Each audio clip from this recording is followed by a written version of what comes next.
Okay, hello everyone. So we're going to have another session now on the European Commission call on distributed architectures and financial instruments. And our presenters are going to be Loretta Anania and Fabrizio Sestini. Loretta is a program officer with the European Commission, DG Communication, Networks, Content and Technologies, Net Innovation Unit. She earned a BA from Sussex University and a PhD from MIT, where she taught, and worked on media technologies at the Media Lab. Fabrizio is currently leading the DigiConnect initiative in collective awareness platforms for sustainability and social innovation, CAPS, and which aims to stimulate bottom-up innovative ideas, exploiting network effects to include citizens, grassroots organizations, and civil society in participatory social innovation processes. So if you could please join me. Thank you. Do you need to? The microphone ready. Yeah. It's ready. It's ready. Yeah. Can you hear me? Yeah?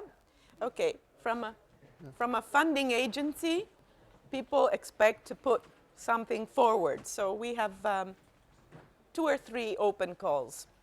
I'm going to talk about one of them. Fabrizio will talk about another one. And I'll only mention the third one, which is called Startup Europe. And there we're doing a lot to encourage qualified people to start their own companies. That's to create growth and jobs in Europe over the next 3 years.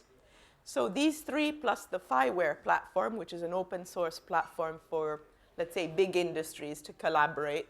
These are the 4 items through the Net Innovation Unit. So CAPS is my favorite little corner. And I'm going to just go one word at a time, right? Collective. Collective means a large group. So one of my projects called WebCozy reached 2.5 million before it ended. Just ended. So projects who want to appear to this call have to have a community of interested citizens, because citizen engagement and civil society, we think, are the key to getting social innovation implemented. So collective, you have to think, how much collective do I need to create impact, or what is called the network effect? Awareness of problems is part of the solution. So if you're aware that climate change is going to have disastrous impact on your life, you might actually do something about it. If I'm aware that my weight puts me in danger of diabetes, I might do something about it. All of these things, making you aware of a problem, involve data, sharing data, and smartphones that allow you to capture and do something about that data in your everyday life. So the mobile, let's say, smartphone revolution is part of why the call works. Platforms. The word means many things to different people. At some point we had, the word was portals. Nobody talks about portals. Now we talk about platforms. It's middleware. We would like to say that CAPS is one platform, but in fact there are very many, each designed for the area where it's supposed to do a difference. But you collaborate and you share citizen data on a CAPS platform. BlaBlaCar was mentioned this morning. It's one of the known ones. Now, the best part of the call is that it addresses, as I said this morning, both social innovation, which is doing good, not waiting for the welfare state to solve your problems, because we know that we are reducing public spending in almost everything, healthcare being, of course, the most important budget item. So social innovation and sustainability. And as I mentioned this morning, sustainability of our behaviors needs to change because we consume more resources than anywhere at any time. There was a map by the climate change which compared how many resources an American and an Indian citizen and also that looked at humans over the last 10,000 years. We are over-consuming and we are wasting. So that's what I meant by changing behaviors to a massive amount. So this call is unusual in that in behavioral economics, most people do not believe that it is possible to change behaviors. You can change attitudes, but behaviors tend to be, so it's actually quite a challenge. This is the call text. And you can just see Participatory innovation, this relates to citizen engagement, open democracy, collective forms of participation. We think trust comes from the local. You have to have a local basis for your trust. New business models, this is the topic of this conference. New ways of making, sharing, and producing value. So peer-to-peer value is about producing value. It's one of the projects. So sustainable growth, measurable progress. I think this relates to the fact that progress is something beyond GDP. There are aspects of free speech, of civil liberties, of the ability of women to walk in the streets at night without being raped, robbed, or whatever. So these aspects do not influence GDP flows, but are very important to citizens, which is why Eurostat has 17 new indicators also on these. And some of our projects are working on measuring your happiness index. This is important because mental health, as it happens, especially for youth, is one of the growing problems. So we would like to see more of these apps. In fact, two of the ones who won an award from CHEST, one of them has to do with improving mental health for kids through social networks. So yeah, open data, open hardware. So the internet is mainly now Internet of Things. This is where it's going. It's machine-to-machine communications. In the future, robots will exceed the number of humans. So the internet itself is an aging medium, and we have workshops to redesign the internet so as to be prepared for what you need. Let me give you an example. One of the biggest projects in FET, Future Emerging Technologies, the brain. As it happens, the computing capacity of all of the European networks for this project is insignificant. So you cannot do a model of the brain because you cannot put the data, because there's too much data.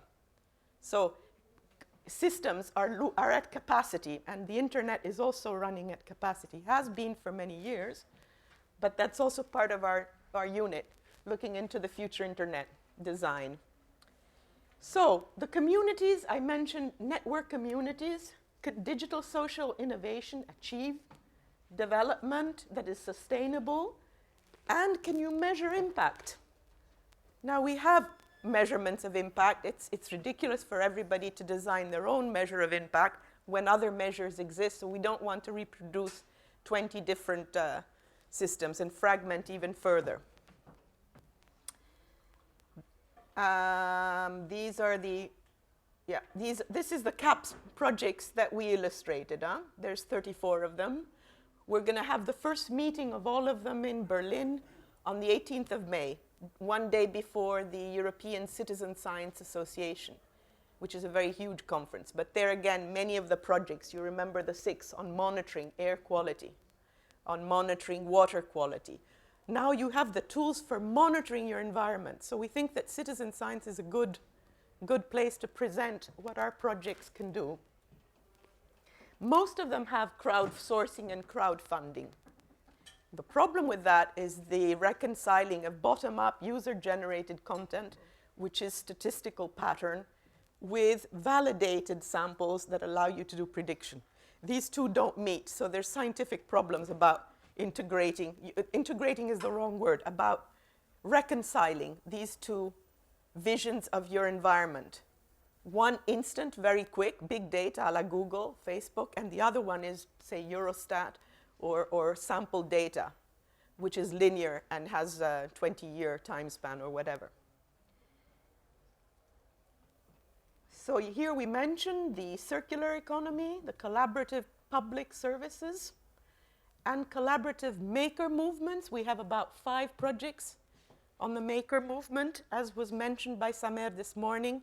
The 3D printing and the access of these technologies to the everyday citizen who can just walk in the neighborhood maker space and fabricate something is really revolutionary. I know women in Nigeria who are trying to set up printing of clothes and designing so as to show this is what it looks like. This is very important in bottom-up movements. We have 4 or 5 projects in that area. Last but not least, ethics. So ethics is more and more important in H2020. We had the lady who was sitting there who's on 2 or 3 ethical panels in the French. We are designing an ethic of responsibility in all the H2020 projects that does not exist in FP5. It started in FP6, 7. Now it's very much obligatory to actually think about things like, well, one of our projects has to deals with special needs children. Handicap was the words. Now, data about these people has to be treated fairly, ethically. Another one of my projects looks at women who have failed in their startup. And I had a big ethical problem because they want that data not to be mined, harvested, because these are very sensitive issues for the participants. I have to go quicker. Methodologies. You don't get in if you don't have a community of citizens. It's not about providing another platform. Social networks are the basis for building your community today. So multidisciplinarity has been discussed. So the important thing when you present a proposal is to be convincing to the 3 or 5 evaluators. And one of the things they have to fill out in the form is, what is the expected impact? What if you fund this proposal? And so you have to be ambitious, but not over-ambitious, and realistic in what it is that you can contribute to. And these are some of the words that we have in the text. So I mentioned the need to change behaviors radically towards less consumption and waste of resources. We mentioned there are things that just reduce the sun, the energy, in your household, in your location. The problem there is that it turns out that electricity companies and other mediating organizations do not want to give you their customer data. So in fact, it's far more difficult for me to know what the neighbor who has an identical apartment facing identical, they don't want to give you that. So it really requires political action so as to say whose data is it and for what purposes. So don't underestimate the power of vested interest in holding on to your collective data. And these are the closing. This is the old call. This is not my slides. The call is closing a year from now. That was, who gave me these slides? Well, okay, that's it. No, decentralize is the next one. Well, this is correct? Yeah, okay. CAPS comes a year from now. So CAPS are on the order of 2 to 3 million each, with civil society communities who want to deploy an ICT-based network of citizens sharing data to change their local environment. So that will come in a year from now. And now Fabrizio is going to talk about the decentralized architecture call, whose deadline is a month from now. And you can turn me off. So yeah, if you can help me switching the presentation. And so this was the call on CAPS. The call on CAPS, as you have seen, is a call which will close in 1 year now. Now I'm going to describe quickly, possibly, the call on decentralized architectures, and then the floor is yours for questions, but also for presentations. Is there any of you actually interested in giving a short presentation about your idea to your fellow colleagues? Can you raise the hand in case? Anybody else? Two? Well, maybe we'll get more by the end of your... So you can just stand up and talk to the other people, or in case you have slides, then please give to him in advance. Otherwise, it will be unmanageable. And then, okay. So this is the second part. The challenge, I think we have talked about that in the morning. So the issue is decentralization and what we can do about centralization in order to provide citizens with an alternative, with a credible and working alternative based on distributed architectures. And then this is the objective of this call, is to demonstrate a distributed platform based on open hardware and open software, which is supporting decentralized data governance and identity governance or management, and bottom-up participatory innovation in the end. And the goal is to provide SMEs, social enterprises, industries, and researchers, so you see all these categories of commercial and non-commercial actors, with a new development platform which is intrinsically protective of the digital sovereignty of European citizens, so which is giving full control to citizens about their own data. And then characteristics of this platform is to be fully distributed, for instance, using decentralized algorithms based on blockchains. Another characteristic is to be resilient, which is a key characteristic of distributed systems, so intrinsically resistant to malware, to hacking, for instance.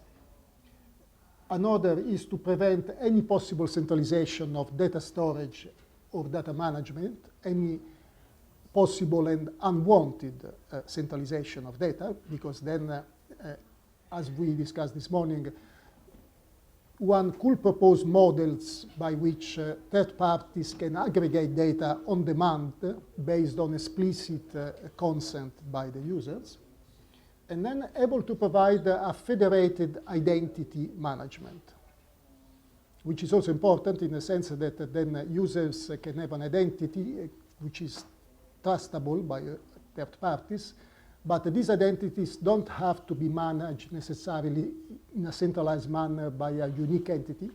There could be different entities certifying the identities, and then all these entities should be federated. So the idea is to have this federation of different mechanisms for certifying identity, which could also be fully decentralized based on blockchains, for instance. So the goal is to design, to develop, and to demonstrate this kind of architecture, this kind of platform. So it involves all the phases. Of course, how far you will be able to go in demonstrating this platform, that depends on how ambitious the platform is. Because we expect that with the funding available in this call, which is 5 million, and we expect to be able to fund at maximum 2 proposals, which means an average funding probably of 2.5 million. Within this funding, it might be difficult to design, to develop, and then also to implement fully such a platform. So the extent of this is really left to what you think will be a credible proposal. What we say is that in the development of this platform, you should involve 3 categories of actors. On one side, relevant technological actors, because you need to manage this kind of existing but also emerging technologies, such as peer-to-peer, open source developers, open hardware, security, encryption, anonymity, blockchains, linked data. All these areas, or at least the proper combination for your proposal of these areas, should be present in the consortium.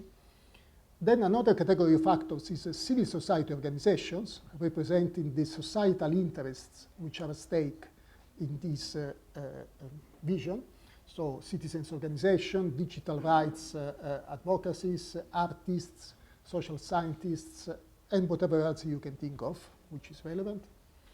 And the third category is not the technology developers, not the civil society which is driving the developments, but the developers of applications as overlay to this platform. So applications that will exploit the unique functionalities in terms of privacy by design, etc., of this platform to build the new applications, new services for citizens. Because in the end, this will be key, this category of developers will be key for the success of the platform. We don't want to build a platform and then see whether people will use it or not. We want that these people, these potential developers of applications using the platform, are already present in the consortium from the beginning to provide a quick feedback of whether the platform is working, is a credible platform, it's response to the requirements that then future developers will have for such a kind of platform. And then another important objective is to build robust open standards for this kind of integration, for this kind of platform. Because the objective is not to build a proprietary system, of course, is to build something that can become the platform, or which can become one of the platforms to be federated in this distributed, decentralized vision. And then, as for the expected impact, and as Loretta reminded, this is very important that you read it carefully, because then proposals are judged, as you know, on 3 evaluation criteria: on the excellence in general from a scientific point of view of the proposal, on the quality of the consortium, and on the impact which can be expected from the proposal.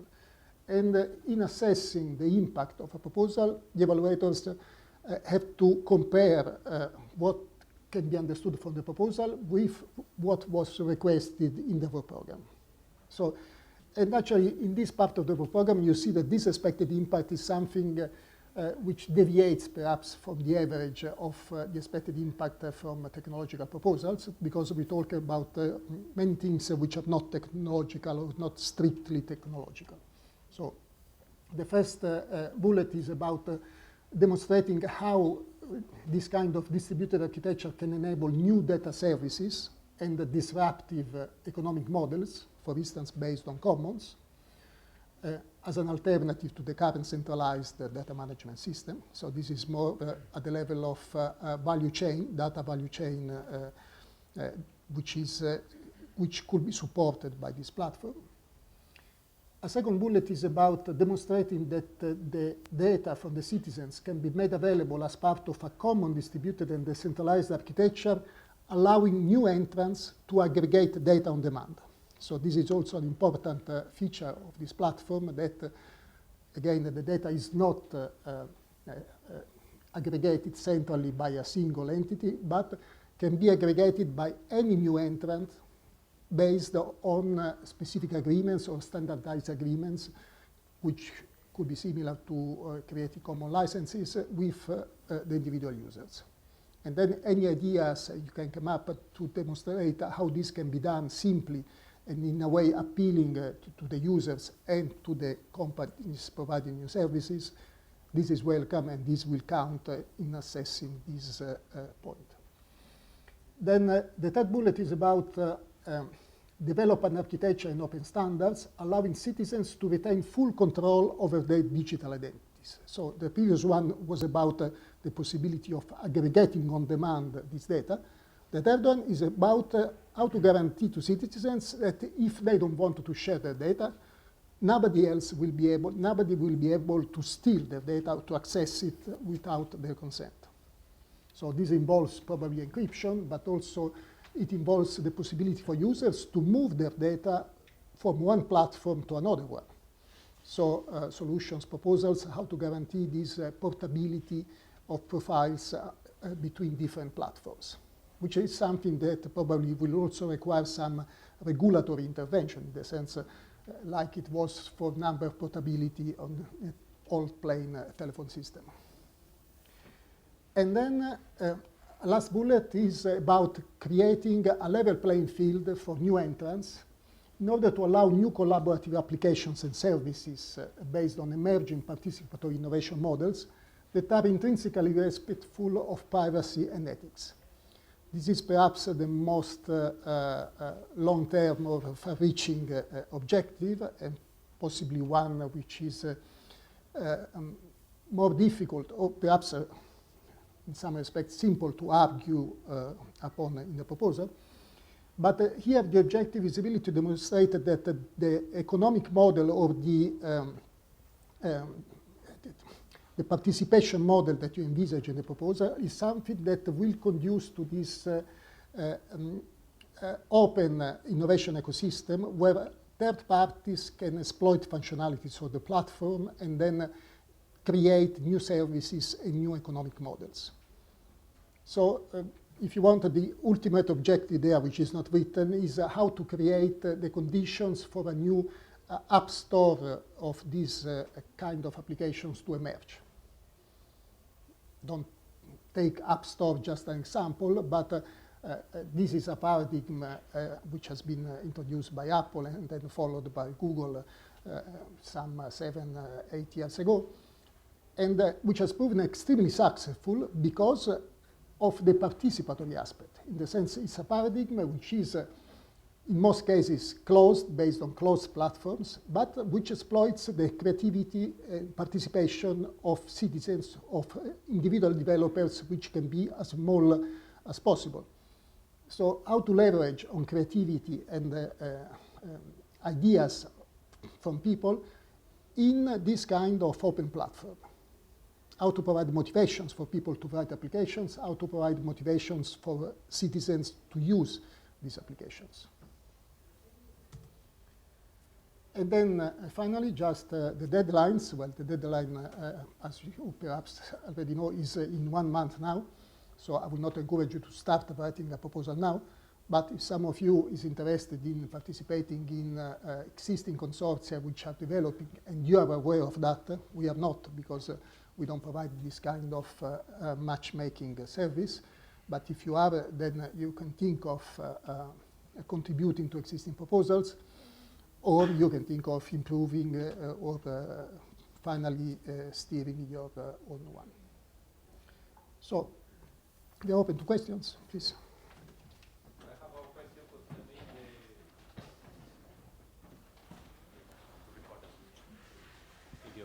Yes, I have one question concerning the expected impact, because there are many different issues that we are covering here.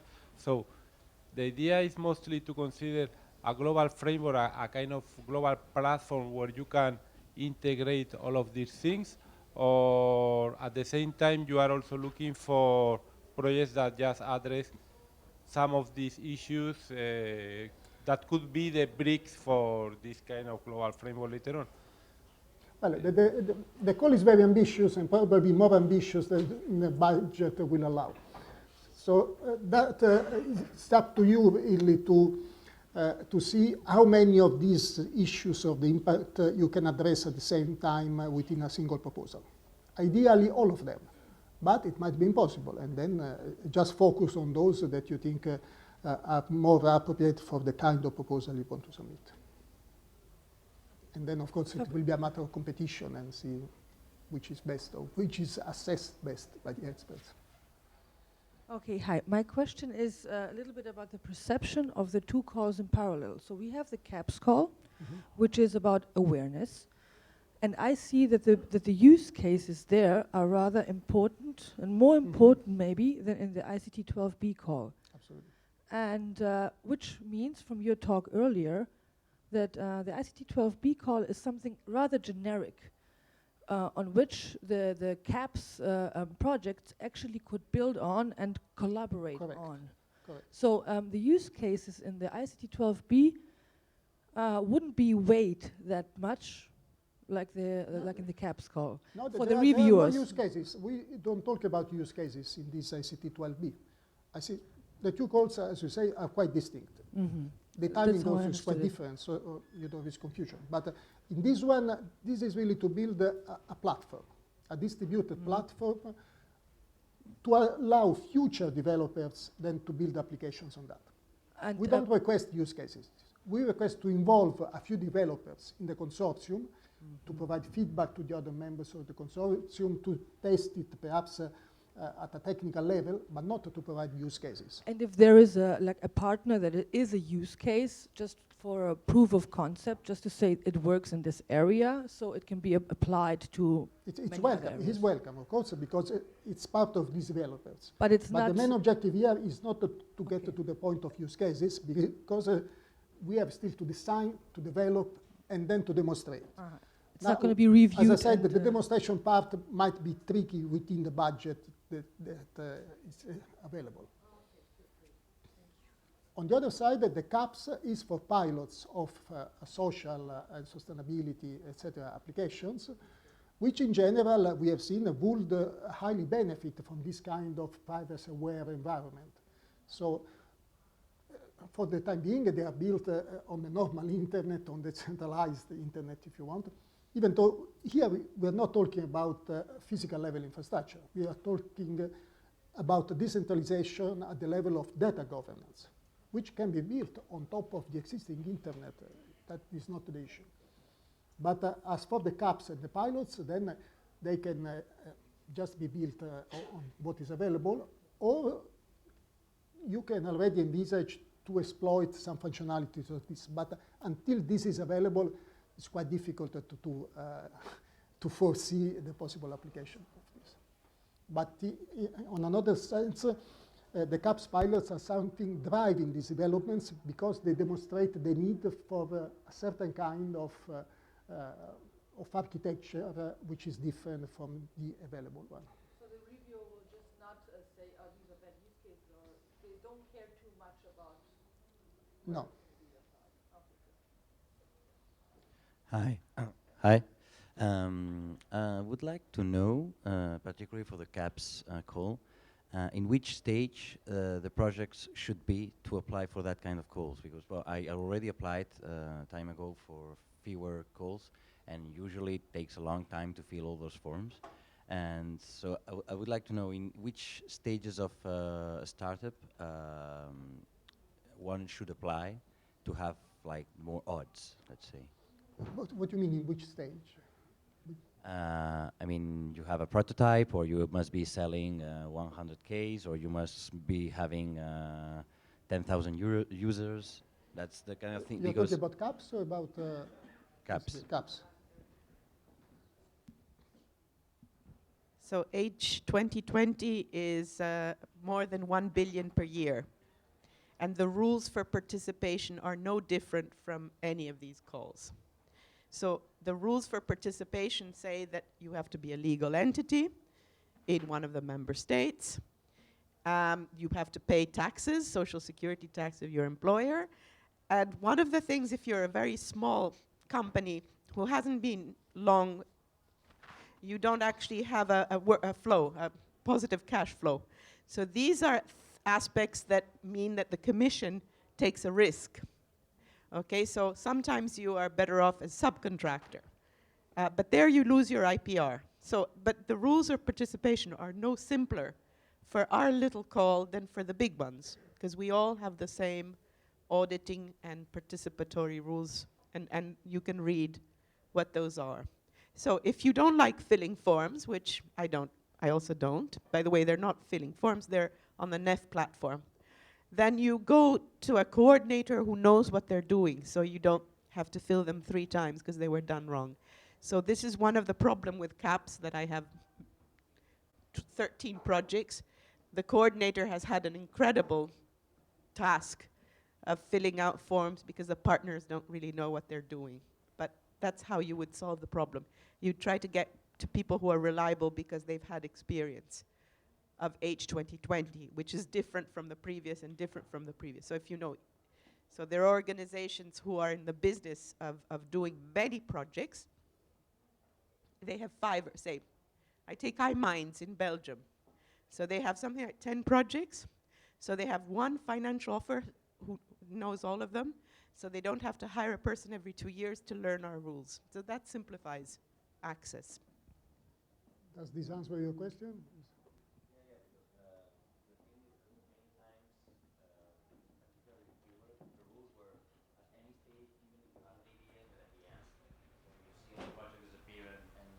Sorry, when you see the projects that finally get the funds, finally those are projects which are well established and with showing traction, like showing some reliability, but at the same time, in the rules of applying, they say at any stage, but which leaves sometimes to some misunderstandings or some great efforts to comply with everything, and at the end it comes to nothing. So it was just to know if in this stage, in this call, which does it Normally work? that is not a criterion for the evaluation, the stage. But of course, the consortium has to prove its credibility and experience in the field. This, yes, this is important. In this field, less than in other calls, because we are calling for new ideas, then it's unlikely you have experience in these areas. So in trying to simplify access, H2020 has considered the two-step submission. So in programs like FET, which are, say, smaller, basic research, you submit a proposal, and if it's in scope, they allow you to continue. So more and more different actions are using this two-step scheme. So it's not to waste a lot of your time and money for a huge, full proposal. Now, one of the changes that has happened is that because we have less and less resources in the Commission, we no longer do negotiation. It means that when your proposal is submitted, if accepted, it goes to contract. Previously, you had to rewrite it according to the contract. So what that means is that things that are stated there will stay with you, okay? So there's not much readjustment. This was meant to simplify the time it takes from the submission to the grant. Okay, there are rules on that. Okay, perhaps it's a bit of a naive question because it's the first time I'm in an info day of these programs. So when I have been reading these calls, I get this sense that there are many things that should be balanced, right? So the people should have experience, but you also want the small and medium enterprises. There should be innovation, not incremental, but big innovation, but at the same time it should be credible and so on. And I feel like all these things are placed like at the same level, and it's a very flat thing. And I don't believe the selection ends up being like that. So in most of these cases, like I don't know, for a journal, for a conference, you have like a lot of criteria, but in the end there is a standard order in this criteria. Yeah, you go for novelty. In the case of research, you usually go for novelty. Novelty trumps everything, and it breaks ties and everything. Novelty is kind of key. I wonder here, like beyond what's written there, what in this flat profile, there has to be some priorities, right? So do not, first recommendation, do not invent additional criteria than what we already have, which are enough, which are already too many. Then the point about priority is important, it's true. We had endless discussions about whether it's more important the scientific excellence or the impact of the quality of the consortium. The result is that in the end, each of these three criteria has the same weight. So in the evaluation, experts are asked to rank from 0 to 5 each proposal on excellence, on consortium, and on impact. And then these marks are just added up without any particular preference for innovation or the impact or whatever else. On top of this, some also argue that sometimes the evaluation, the assessment of impact and excellence overlap. Because if a proposal is not excellent, it's unlikely to have an impact, and vice versa, sometimes also happen. So there are a lot of complications in the things. But what I can tell you is that we cannot, and I could not now tell you a priority over another one, because it's not written in the rules for the selection. The evaluators apply strictly these rules, and to avoid any possible problems and contestation, then these rules are applied sometimes in an even too rigid manner, because we also recognize sometimes there are proposals which are very interesting, but the way they were written, or perhaps just a small mistake somewhere, which perhaps could be corrected during the project, led to 1 or 2 points less in one of the criteria. And the proposal is doomed. There is no way. Those are the rules for participation, and we cannot deviate from that. This is something, these are rules used to assess proposals and to select proposals and to give public money to that. And so we have to follow them strictly, because otherwise we will be sued or accused of maladministration if we don't do that, even if with the best intentions. So this is something that we cannot derogate. It's not a conference or a paper that has no value associated to that, and then you care about the image of the conference or the quality of the communication. Here is public money that is behind that, and which is allocated to consortia, and so we have to follow rules that are written clearly, I think, even if in a bureaucratic language, and we are just to follow them. So I asked my friends in the anti-fraud department, just to find out. I've taken the courses. Plagiarism is a big one. Copying other people's texts happens all the time. So one of the biggest causes of fraud is people who want to get paid for proposal writing when the proposal gets accepted. So that's like number one. It's not acceptable. The other part to your question is never underestimate the creativity of human beings, and now I'm talking about the evaluators, to interpret things the way they want. So I have an example from FP5. We wrote a call text on networked media systems, 3D, and the highest rated proposal was on teleportation. I couldn't believe it. I said, but, we didn't put that word in, but that got 2 or 3 people so enthusiastic about it that they gave it 5. So in order to get through this call, you have to get excellent on all 3. Now, the middle one is the easiest in a way. You cannot say, give me the money and I'll think of a way to spend it over 2 years. No, you actually have to say, these work packages are related, I will deliver this. You don't have a period with no deliverables for a year, so if nobody... So that one is an easy one to standardize. Then you look at the quality of the excellence of the people. The expected impact is the one where imaginations fly, right? And of course, I've also the experience after 26 years of FP programs, hardly ever do they deliver what the evaluators thought they would deliver in the expected impact. Because sometimes innovation happens, good thing. So like peer-to-peer next was not supposed to develop 2 social networks, which you'll see in the afternoon. It just came out, okay? So innovation does happen when you put a diverse group of people from all over Europe bringing different skills to an important problem. And people react. If the proposal is badly written, because it's French or Portuguese, it's not the best English craftsmen that win. People are sensitive to newcomers who believe in what they're doing. So I think you have to trust the evaluators and their better judgment on that. All the rules, all our criteria is nothing compared to the human creative spirit to find things that they're happy with.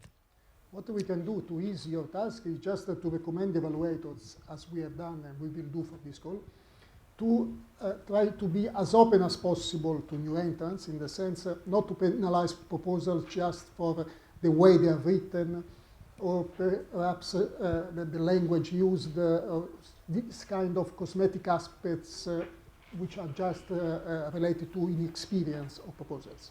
So to try also to read across the lines without inventing content which is not written in the proposal.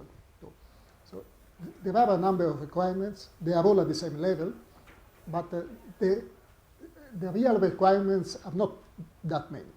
You need 3 partners from 2 different countries. In this call, we have an additional requirement of multidisciplinarity to have, in the CAPS part, to have at least 2 partners from non-ICT disciplines. And then for the rest, you have just to follow the call and to provide your best idea, to explain it in the best manner and the most credible manner. But then, more than this, don't invent other criteria such as geographical participation or balance among the members.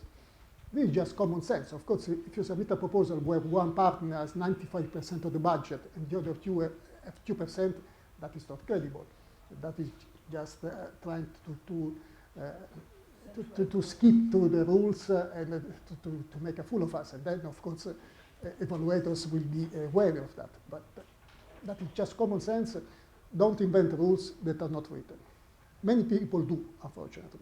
And they waste time which they could have used more usefully on other aspects, on content, on presentation, and especially on proofing the proposal. A recommendation that we give is that once you have completed your proposal, you take the time to send it out to a few friends or experts in the field who have not been involved in the proposal writing and get their opinion. If you were an evaluator, how would you rate my proposal on these 3 criteria as the Commission does? I also understand that this creates an additional cost in writing the proposal, but it's competition among proposals. In the last CAPS call, we received 200 proposals, and we were able in the end, and we were lucky to do that, to fund 24 out of them. But that left out perhaps 20 or more proposals which would have deserved funding, very excellent proposals, which didn't make it just because of slight differences in ranking, perhaps due to luck, perhaps due to a single word which was better placed than in another proposal. So it's a very delicate assessment, and we have to be fair to everybody. Hello, I understand the Commission is not involved in matchmaking, but is there places where coordinators and potential contributors can find each other more easily? So there is a project we pay that is the Tinder of matchmaking for, it tends to be very generic. These are not generic calls. Idealist. So, yeah, idealist. Idealist, well, no.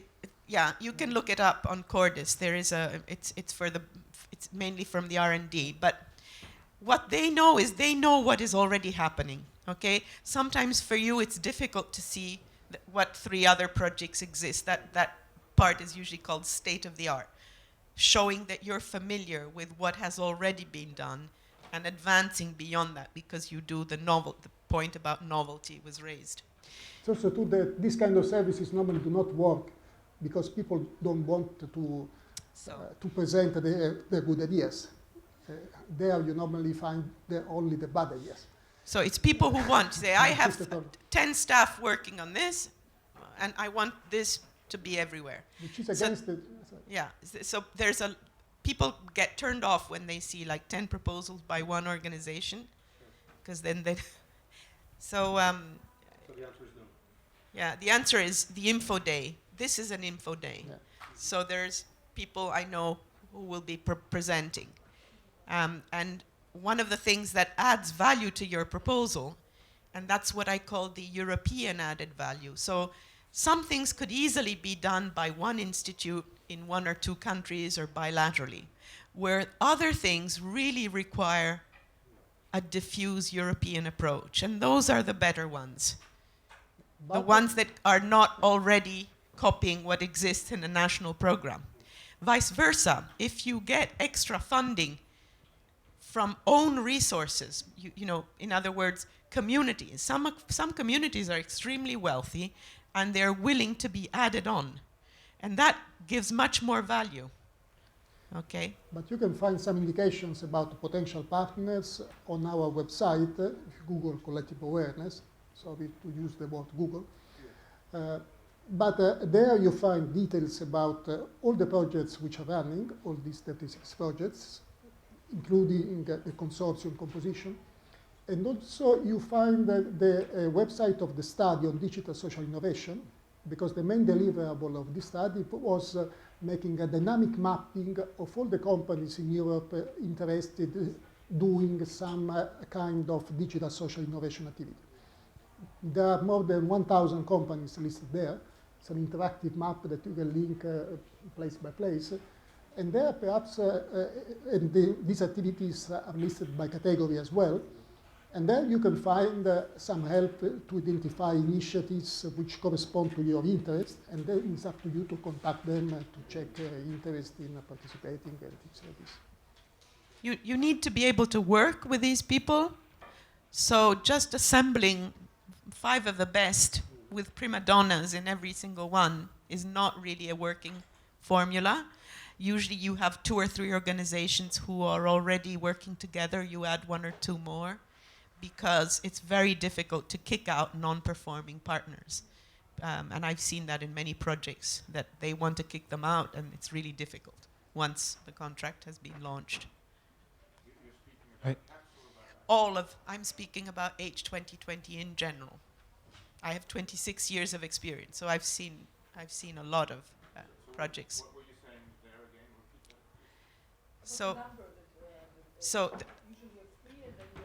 So you need to work. You need to be able to deliver and work in a team. You need deliverables to be done on time and with quality.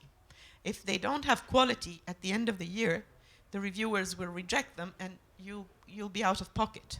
So you need to have people who are known to deliver good quality on time. Okay. And normally in a project which might have 6 partners, these are small ones, these are very small. I've also had projects 26 years ago that had, like 6 million projects or more. So we now have PPPs, which are huge. That's really difficult. But in these kind of smaller projects, you need to have a nucleus of 2 or 3 organizations who who can make it happen. And then the newcomers, the artists, the social scientists, the other, can easily add value to that. But if you have everybody, going on their own, you never get anything out of it. And it's difficult to throw out partners, because once they get the contract, they want that amount and no less. So one of the flexibility, of course, is adding Swiss partners. They don't count on our budget. They have their own budget. Same with a number of other countries that have a very strong investment in R&D, like Israel, for example. So these are all ways of enlarging your project, having a link, putting board members who belong on national projects means that once a year they will tell you what the Germans are funding that year, or I mentioned Germans because there's a very big R&D spend in those countries. So I think that always adds value to a little proposal. Hello, yeah. Take these as examples, of course. We are not giving you recommendations. Okay, well, thanks for decentralizing the talk, like to the back side of the room too, yeah? I believe in rules, and I believe in evaluation systems as well. But, something funny happened before. I was last year invited by the European ESC seminar on, was called A New Generation for a New Europe. It was held in Brussels. And it was basically, like a seminar where all social entrepreneurs like I am, we're discussing with the European Committee, what to do to actually make things better, like for us and for the European Union, like regarding social entrepreneurship, basically, right? So one of the things that the colleague said, today, like actually remind me to that seminar, is like, yeah, like we are not interested in huge investments here, because we don't need a huge investment, like to actually make our project, somehow, like see the light, right? And start to be beneficial, economically speaking, like for us and for the rest of the people that use it, basically, right? So I'm just wondering, like, I've been around all these calls, like for maybe 2 years now, and there's never seen, like any chance even, like to see calls for humble social entrepreneurs that actually are willing to do, things that are definitely going to be, like, or most likely beneficial for the European Union. And of course, like, as I was saying before, like I agree with regulations, and I agree with this, evaluation systems to avoid fraud and all those all sorts of things. But why is not the European, nobody, like in Brussels thinking about the possibility that, there are people willing to do beautiful things for less amount of money that huge companies, as this other colleague was saying, before, companies that don't seem to need all that money, because they already have a working product. So, yeah, like we are also European citizens, I guess. You are touching on a very sensitive point. This is something that I'm aware of. I could say perhaps not so many of my colleagues are aware of, because social entrepreneurship is a reality which is poorly understood or poorly known, probably in society.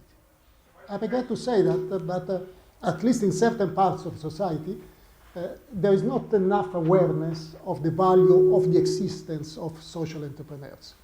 And Right. this is reflected in the rules of the Commission, but the fact that, for instance, there is no category really defined for social entrepreneurs. You know, Digital social innovation, what is that about then? absolutely, I fully agree. But social innovation is a new concept. It's something that we have defined and started to explore 3 years ago. And you know that the big machinery of big administrations, such as the Commission, takes an elephantiac time to react to this kind of new realities. So this is a problem.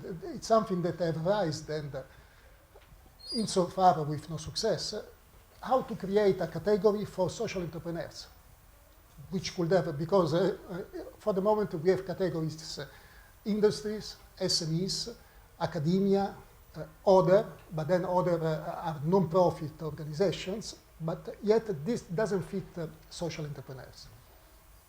How to define a new category for social entrepreneurs? Probably with more relaxed requirements for financial accounts and sheets of the last years, etc., as we normally require from all the companies.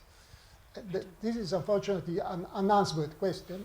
It's something on which personally I'm trying to get some impact, but just a huge problem, and it will need a very strong political drive to recognize this reality and to give it some priority or at least some recognition in the program. So the best suggestion is to contact also national representatives and ask them to insist for this to happen. So there's and a then whole it will take unit. the time it takes to do this. There is a whole unit in the Commission, DG Grow, dealing with social entrepreneurs. They do an annual prize. You just submit and you might get a prize. Year, Javier Trousseau he's overworked. I mean, he has very few resources, but he's doing that. In far as CAPS, I have one project with Tommy Hutchinson of iGenius. iGenius is a network of 1,200 social entrepreneurs, charities, and they participated in the program in H2020 for the first time.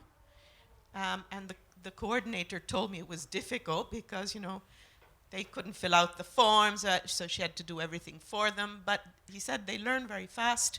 And now within 2 years, he's very enthusiastic. And at the beginning, like you, he was saying, oh, it's terrible, I'll never. So in fact, in CAPS, we do have these people, and it's not been a problem, and they've done extraordinarily well. I mean, this has been a striving success for his little organization. It's one example. Yes. Thank you. It's only one, but thank you anyways. Well, one that I know because it's if you look at, it's a network of all social entrepreneurs. Yeah, so it's not an individual social entrepreneur.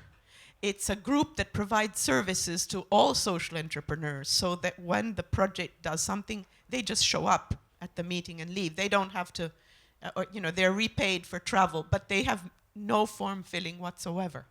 But he does, at the end of the year, he does. And he wasn't able to do it at first, but after a while, you know, it... I think I just wanted to add to that. I work a lot with citizens who aren't really interested in the tech, but actually are really important in a lot of these projects. And my experience has been that it's underestimated how much time and how much expertise that takes to really engage people with these kind of discussions. And so I'm interested in how CAPS is allowing that citizen, that community building to actually happen. And I hope, from what I've heard, that is actually acknowledged in this kind of second round. So I understand from the social entrepreneurs' perspective, because we work a lot with them, but it is also about how do you bring in the right organisations to engage communities at scale.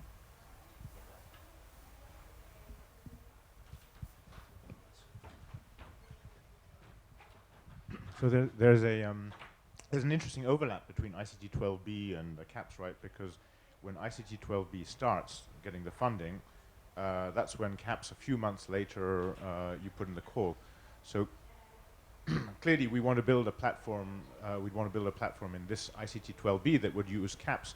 So can one imagine like a CAPS proposal then saying, well, we believe this thing that's won the ICT 12B will be ready within a year for to have the platform for which we can then build the CAPS proposal on top of, right?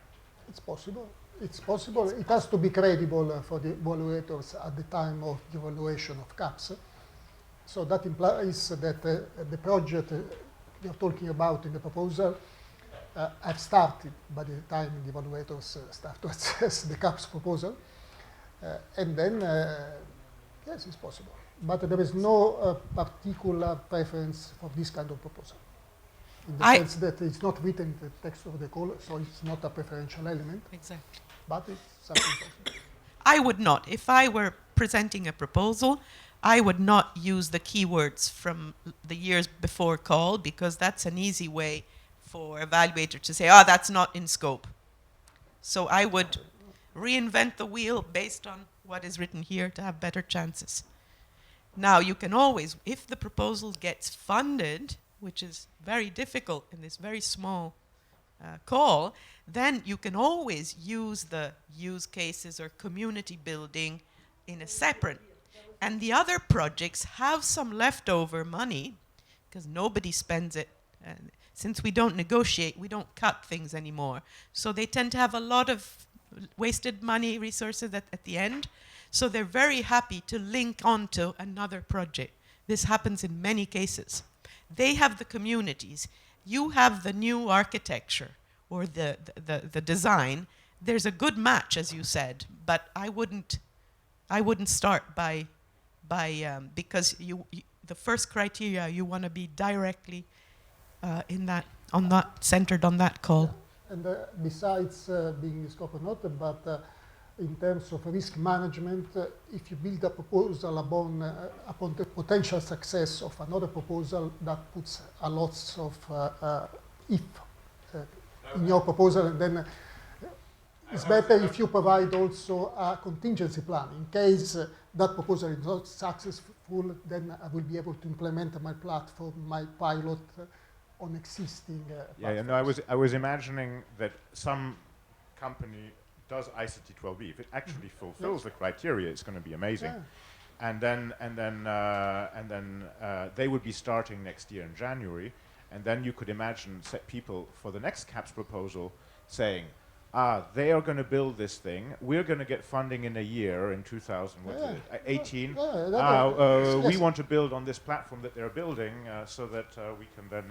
that is possible, but in terms of risk management, it puts a big risk to the feasibility, to the success of your second proposal. So that's why, in general terms, I would recommend to also elaborate a contingency plan in case this platform is not delivering what is expected to deliver in 2 years' time, then we have another solution. Otherwise, it's likely that some experts will penalize you for this very big risk of dependency upon another proposal whose success is unknown. We have 2-3 last minutes for one last question, if you want. Anybody else wants to make a statement, also to announce anything to the other people? Well, this is a more general question. I see that CAPS is very much related with this. Another initiative in Horizon 2020 is the one on responsible research and innovation. But I have not seen this word here. That's correct. Okay, so I worked on that when it didn't even have a name. So that took like 2 or 3 years with Nicole de Wander and the science unit. So yeah, we contributed to the call text. They originally had a network. They don't actually have projects, so they come to our conferences and say, hey guys, come over to my... So yeah, we have a very good, we wrote the call together. We have a good working relationship. And I think these two are the ones that are most social and multidisciplinary. So you tend to have people looking at how individuals experience. Yeah, so you have psychologists, social scientists. It was based on the work, the On Life initiative, if you've read that report. So yeah, there's continuity with these programs. You see that we mention ethics in this call, and we mention multidisciplinarity, etc. I actually gave an info day on that topic when it opened, on the first day when it opened. Okay, thank you so much, Loretta, Fabrizio. Thank you. So we're gonna have lunch now. And the restaurant is called Atiu. It's very close, just to the square. Thank you very much, everyone.